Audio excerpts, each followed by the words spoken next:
On February 19th, 2022, a protest march was held in honor of Amir Locke, a 22-year-old black man who was murdered by a SWAT officer from the Minneapolis Police Department on February 2nd during the execution of a no-knock search warrant in a homicide investigation. Down the road from this protest, at the intersection of Northeast 55th Avenue and Northeast Hoselo Street, a man with a blank expression painted on his face approached a group of all-female traffic volunteers who were rerouting traffic to help drivers avoid the Amir Locke protest march. The pale, empty-expression man began yelling at the protesters, calling them terrorists. The protesters then pushed him. After being pushed by the protesters and told to leave, the pale man said, "Make me." He then pulled out a .45 caliber handgun and shot into the crowd. People fled as bullets pierced the air and the flesh of innocent people. A 60-year-old woman named June Knightley was shot in the head at close range and was pronounced dead at the scene of the shooting. June Knightley was a popular member and activist with Portland's racial justice movements. 4 other innocent people were shot and hospitalized, one of which was struck in the neck and paralyzed from the neck down. An armed bystander fired back at the shooter, hitting him near the hip. The shooter was moved to the hospital in critical condition and required surgery. Police were able to identify the shooter as Benjamin Smith, a 43-year-old with a fursona and a troubling history dating back to 2010 when he was pressed with assault and harassment charges.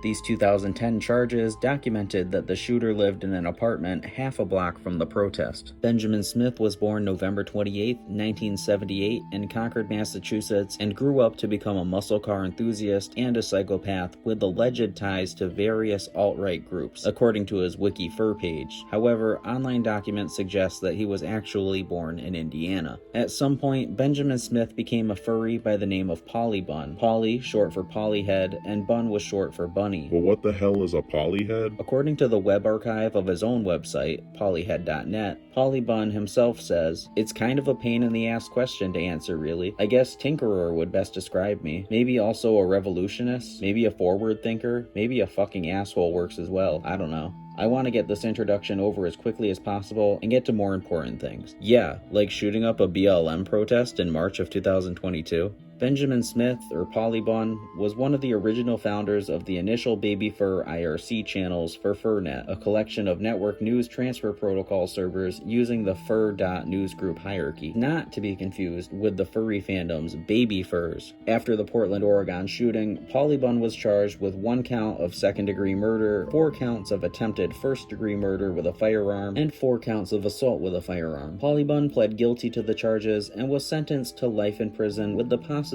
of parole after 55 years served. According to Polybun's roommate, Christine Christensen, Polybun talked about wanting to do this for a while, wanting to go shoot commies and Antifa all the time. He was a sad, angry dude. He was angry at the mask mandate, he was mad at the damn liberals. Christine claimed that she was allowed to live with him for free, initially saying, "When I first moved in, he seemed fine. He was actually not that bad of a guy." During the Trump administration, however, he began yelling racial slurs in his room and deriding women. As the years went on, he got more and more radicalized. He got angrier and angrier. I wasn't comfortable living with him for a while. He went from fuck the police to Blue Lives Matter in the last year. She described him as a fly off the handle type of guy who made her very uncomfortable. Polybun's brother, Killian, told Oregon Live news outlet that in the past, protesters had threatened him and his brother personally in their own neighborhood. He said his brother was ready to defend himself. Killian also claimed that Benjamin had no love for the protesters, but he's not some sort of right-wing nut. He was a master mechanist. Well, how well do you know the ones you love though? Cause I guess not well enough.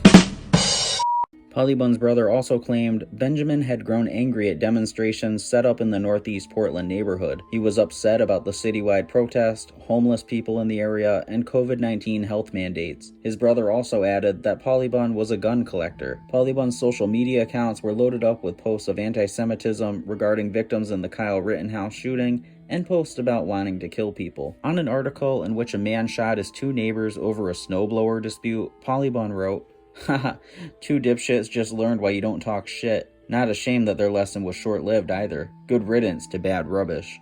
Polybun once wrote that his father smelled of Jim Beam and failure. I see the apple didn't fall too far from the tree either. Anyway, chicken nuggets, this is another case to post in a furtard's face when they say, all furries are innocent and cute. Until next time, chicken nuggets, stay in school and do drugs.